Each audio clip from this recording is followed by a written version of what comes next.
Good morning विद्यार्थी मित्रों। आज हम विचार विस्तार के बारे में चर्चा करेंगे। विद्यार्थी मित्रों, हिंदी के प्रश्न पत्र में विचार विस्तार के बारे में भी एक प्रश्न होता है। इसमें एक सुभाषित, दोहा या मुक्तक दिया जाता है। उस सुभाषित या दोहे का संक्षेप में विचार विस्तार हमें करने के लिए कहा जाता है। विद्यार्थी मित्रों, छठी कक्षा में भी हम विचार विस्तार की चर्चा की थी। अब 7वीं कक्षा में भी हम विचार विस्तार सीखेंगे। विचार विस्तार करते समय विद्यार्थी मित्रों, निम्नलिखित बातों का हमें ध्यान रखना चाहिए कि जो सुभाषित या दोहा दिया गया है उसे हमें भली भांति समझ लेना चाहिए। कि पहले तो उसे समझ लेना चाहिए कि इस दोहे या सुभाषित से हमें क्या कहा गया है।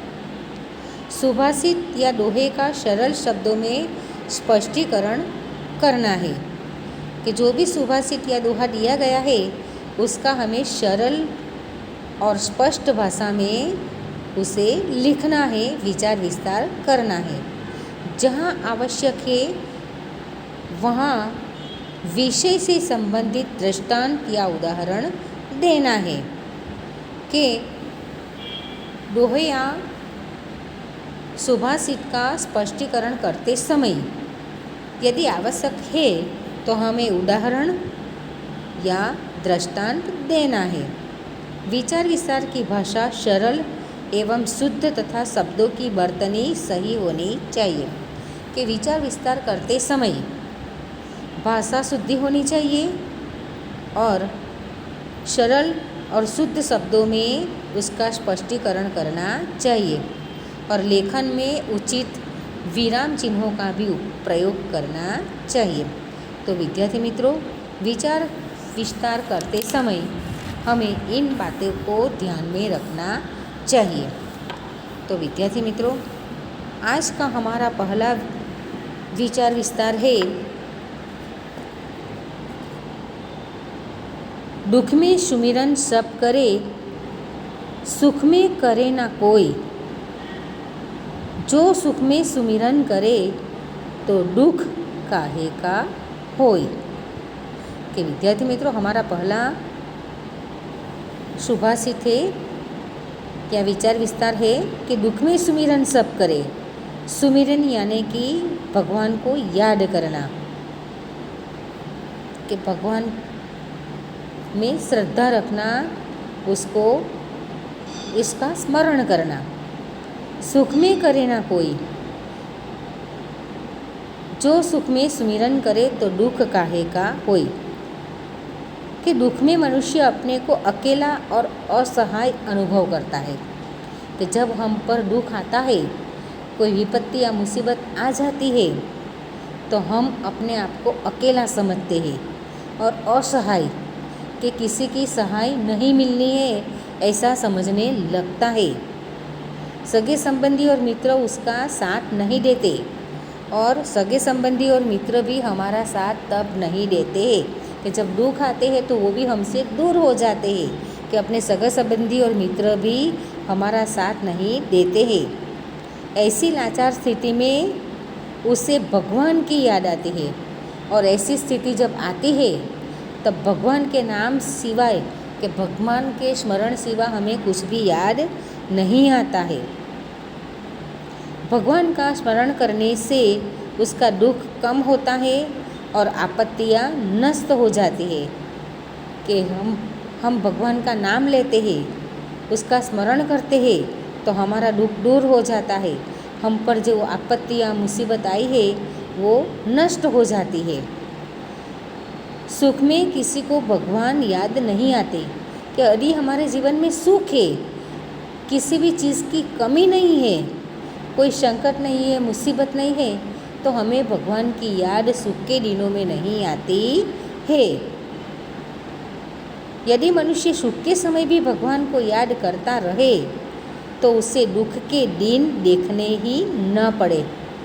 कि इस सुभाषित में क्या कहा गया है कि मनुष्य यदि सुख में भी भगवान का स्मरण करे, भगवान को याद करे, तो उसे दुख के दिन देखने नहीं पड़ेंगे। इसलिए सुख के समय भी हमें भगवान को नहीं भूलना चाहिए, कि हमें भगवान को सुख के दिनों में भी याद करना चाहिए, सुख के दिनों में भगवान को नहीं भूलना चाहिए। भगवान को भूलने से ही दुखों का अनुभव होता है, कि सुख के दिनों में हम भगवान को भूल जाते हैं, भगवान को याद नहीं करते, उसका स्मरण नहीं करते। इसीलिए भगवान को भूलने से हमें दुखों का अनुभव होता है, कि हमारे जीवन में फिर से दुख आने शुरू हो जाते हैं। तो यहाँ पर हमें यही कहा गया है कि चाहे सुख हो चाहे दुख हो, हमें हमेशा भगवान का स्मरण करना चाहिए, भगवान से कभी भी दूर नहीं होना चाहिए। यदि हम सुख के दिनों में भी भगवान का स्मरण करें तो हमारे जीवन में कभी भी दुख नहीं आएगा। अब हमारा दूसरा विचार विस्तार है, कबीर कुआं एक है पनिहारीन अनेक।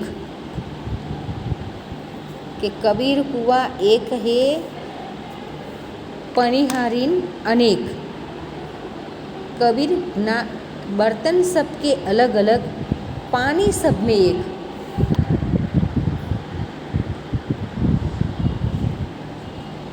कबीर कुआं एक है पनिहारीन अनेक, बर्तन सबके अलग अलग, पानी सब में एक। यहाँ कबीर जी ने बहुत ही अच्छी बात की है, कि कबीर क्या कहता है कि कबीर कुआं एक है, कुआं एक है, पनिहारीन अनेक, पनिहारी अलग अलग है, बर्तन सबके अलग, के पनिहारी जो बर्तन लाए हैं वो अलग अलग है, लेकिन एक ही कुएं है तो कुएं का पानी भी सब में एक जैसा है। तो देखते हैं कि कबीर हमें क्या कहना चाहते हैं, कि कबीर ज्ञान मार्गी संत थे, कि कबीर बहुत ज्ञानी थे, ज्ञान मार्ग के संत थे। उनके अनुसार एक ही कुएं पर अनेक पनिहारी ने पानी भरती है। कि कबीर के अनुसार कुएं पर अनेक पनिहारी पानी भरने के लिए आती है और पानी अपने बर्तन में भरती है। उन सब के बर्तन अलग अलग होते हैं, कि सब जो बर्तन लाते हैं पानी भरने के लिए वो सबके बर्तन अलग अलग है, परंतु सभी बर्तनों में पानी एक ही होता है। कि बर्तनों को पानी तो एक ही है, कुआं भी एक है और पानी भी एक है। इसी प्रकार परमात्मा एक ही है। तो कबीर भी क्या कहना चाहते हैं कि भगवान भी एक ही है, चाहे उसे अल्लाह कहो, रहीम कहो, भगवान कहो, खुदा कहो, ईसा कहो, जो भी कहो, भगवान परमात्मा एक ही है। उसकी उपासना करने वाले लोग अलग अलग धर्मों के होते हैं, कि उसको जो उपासना करते हैं, उसका स्मरण करते हैं, वह लोग अलग अलग धर्मों के होते हैं। सबकी उपासना पद्धतियाँ भी अलग अलग होती है। कि हम हिंदू हैं तो हम हिंदू की तरफ भगवान की पूजा पाठ करते हैं, जो मुस्लिम होते हैं वो अपने धर्म के अनुसार करते हैं, जो ईसाई होते हैं वो ईसाई के अनुसार, जो ख्रिस्ती होते हैं वो ख्रिस्त के अनुसार। तो अलग अलग धर्म के लोग अपने अपने भगवान की पूजा अपने अपने धर्मों के अनुसार करते हैं। उनके अपने अपने पूजा स्थल होते हैं, कि हमारे हिंदू के अलग है, मुस्लिम के अलग है, ईसाई के अलग है, सिख के अलग है। तो पूजा स्थल अलग है, उसके नाम भी अलग है। इन विभिन्नताओं के बावजूद सब उसी एक परमात्मा की कृपा प्राप्त करना चाहते हैं। कि कबीर क्या कहते हैं कि ये सभी विभिन्नताओं के बावजूद भी परमात्मा तो एक है, और सब परमात्मा को प्राप्त करने के लिए ही उसका पूजा पाठ और स्मरण करते हैं। कि परमात्मा की कृपा प्राप्त करना चाहते हैं इन सब के द्वारा, कि भले उसके भगवान अलग है, धर्म अलग है, जाति अलग है, पूजा स्थल अलग है, फिर भी सब अपने अपने परमात्मा को प्राप्त करना चाहते हैं और उसकी उपासना अलग अलग तरह से सब लोग करते हैं। तो भिन्न भिन्न धर्म वालों को यह नहीं भूलना चाहिए कि वे एक ही भगवान के उपासक हैं। तो यहाँ पर अलग अलग धर्म के लोग अलग अलग तरह से पूजा करते हैं, तो उसे नहीं भूलना चाहिए कि हम सबके भगवान एक ही है, जो परमात्मा है वह एक ही है और हम तो उसके उपासक हैं। वो भले ही अलग अलग तरह से पूजा पाठ करे, अलग अलग धर्म को माने, अलग अलग पूजा स्थान में जाए, लेकिन परमात्मा तो अंत में एक ही है। ईश्वर के नाम पर भेदभाव करना और लड़ना झगड़ना अज्ञान के सिवाय और कुछ भी नहीं है, कि हम अपने ईश्वर के नाम पर क्या करते हैं, भेदभाव करते हैं और लड़ते हैं, झगड़ते हैं। तो ये हमारा क्या है, अज्ञान है। तो हमारे अज्ञान के सिवाय ये कुछ भी नहीं है। हमें धर्म के बारे में, भगवान के बारे में भेदभाव नहीं करना चाहिए और लड़ना झगड़ना नहीं चाहिए।